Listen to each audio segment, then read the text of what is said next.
Salut, ça va, tu vas bien, Tim? Ça va et toi? Ça va, merci. Ouais, on va revenir ensemble pour le programme Recognize Game sur ta dernière finale de la Ligue des Champions. Si t'es prête, on y va. Let's go. Déjà, est-ce que tu t'en souviens bien? Et qu'est-ce qui te vient en tête quand on évoque cette finale? Ma meilleure finale, parce que j'ai joué de la première à la dernière minute et beaucoup d'émotions. Parce que les gens nous voyaient déjà perdre cette finale. Mais comme je le dis tout le temps, il ne faut jamais jouer un match avant l'heure. Le concept, c'est de te montrer aussi des images qui sont issues de la finale.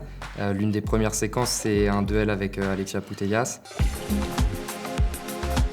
Dans ma tête, c'est une joueuse comme toutes les autres, même si faut reconnaître qu'elle a de grosses qualités.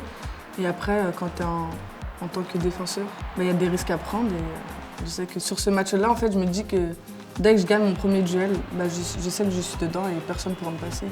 Et donc sur le terrain, je me dis pas que c'est Alexia Putellas ou quoi. On s'est vraiment focalisé sur l'équipe de Barcelone. Après, c'est vrai qu'il y a des joueuses où elles ont plus de qualité que d'autres. Mais on s'est vraiment pas focalisé sur cette joueuse-là. On s'est vraiment focalisé sur l'équipe de Barcelone et après sur nous. Okay. Sur cette séquence, il y a aussi ta relance. Tu mets un petit ballon topé pour jouer dans l'axe. Comment tu Pour moi, c'est la meilleure chose parce que devant, Ada, elle était prise par Irene Paredes. Et j'ai vu Amandine toute seule, donc j'ai tenté cette chose-là. Après, c'est vrai que c'est parce que j'étais vraiment confiante sur cette finale. Et donc, pour tenter ces choses-là, faut y croire et il faut croire en soi. Assez rapidement dans la rencontre, tu as cette passe décisive pour Eda. Non, je savais que je serais attendue à niveau balle au pied. Donc, dans ce match-là, faut changer de style de jeu. Et là, j'ai plutôt combiné avec Melvin et avec Melvin Malheur. C'est vrai qu'on a cette force de combinaison et on se comprend direct. Et après, mon centre sur Ada, c'est question de travail au quotidien. Où elle se place, où elle veut le ballon. C'est un travail. Et maintenant, je sais, il n'y a pas besoin de lever la tête pour savoir où elle est Ada. Et surtout que dans les airs, Ada, c'est un monstre. Et elle est forte physiquement. Donc, je savais qu'elle m'attendait au deuxième poteau. Et avant les matchs, on a quelques objectifs. Donc, j'essaie de les atteindre. Et sur cette finale, je l'ai atteint. Il y a la célébration aussi qui est marrante parce que toi, tu célèbres, elle célèbre avec le reste de l'équipe. Mais on sent qu'elle te recherche et veut remercier la passeuse. C'est tout le temps ça avec Ada, parce que l'année dernière, en Ligue des Champions, je fais beaucoup de passes décisives. Et des fois, quand je centre, juste elle me pointe du doigt, parce qu'on se sait. Et là, j'ai vraiment célébré ce but, parce que pour moi, je préfère faire marquer mes coéquipières que marquer. C'est vraiment mon poste de latéral, c'est vraiment ça mon job. Avant la finale, je le regardais droit dans les yeux et je dis qu'aujourd'hui, elle allait marquer et que ça allait être moi qui allait faire la passe. Donc c'est pour ça que j'ai célébré comme si j'avais marqué un but. Il y a une action défensive que je trouve assez intéressante. Comment tu trouves la bonne balance entre agressivité, le bon équilibre entre agressivité, entre parfois juste cadrer ton adversaire, sachant que c'est quand même des joueuses qui ont une grosse qualité de centre aussi, surtout face à des joueuses comme Graham ou... Ça dépend. Après, toutes joueuses ont un style différent. Je savais qu'elle avait des qualités, mais j'avais reçu des vidéos la veille pour voir comment elle jouait, etc. Mais sauf que j'avais tellement une confiance en moi et me dire que je serais prête à cette heure-ci, à l'heure du match. Quand je sais que je vais avoir le ballon, je vais être agressive et je vais aller prendre le ballon et je sais que je l'aurai. Et après, ça dépend. Si je suis trop loin de l'adversaire, je vais aller juste seulement cadrer et pas me jeter et l'emmener vers une coéquipière à moi pour qu'il y ait une prise à deux.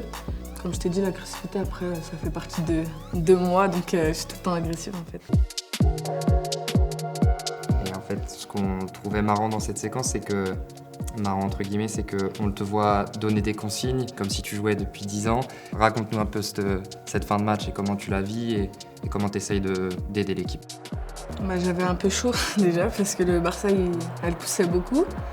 Et après, sur ce genre de match, j'aime bien donner pas des ordres, mais des conseils, parce que je sais que je suis dedans et, entre guillemets, j'ai rien à me reprocher. Et pour moi, sur cette action, c'était important de dire à Perle de prendre l'info et de regarder, parce que si elle marque, ça fait 3-2 et après, c'est plus le même match.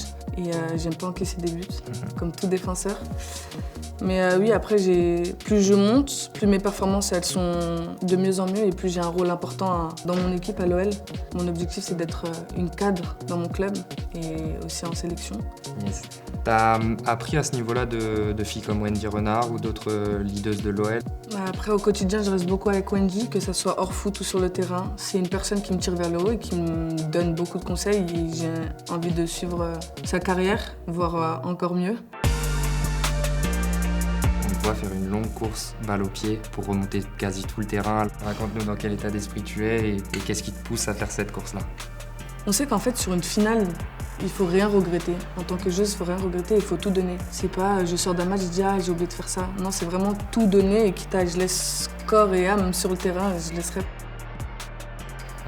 Parle-nous un peu de ces derniers instants et de est-ce qu'à ce moment-là on est dans le kiff ou t'es encore dans la concentration? Non, je suis vraiment encore dans la concentration parce que le football, tout peut aller très vite. Donc c'est pas parce que je vois 3-1 sur l'écran que je me dis tout est fini. Non, il faut rester vraiment concentré, être lucide parce que elle pouvait marquer le deuxième but et tout va très vite et après on aura des regrets. Donc non, vraiment tout donner et mouiller le maillot parce que je suis vraiment attachée à mon club et j'avais pas le droit et je voulais remporter cette finale. L'année passée, je ne l'avais pas remportée et j'avais appris de cette défaite qui m'a fait mal au cœur. Donc, j'aime pas la défaite. Je pense que je l'ai assez montré, donc c'était que la victoire. Donc, prête pour le back-to-back ou... Ouais, prête. Aller remporter une 5e Ligue des Champions.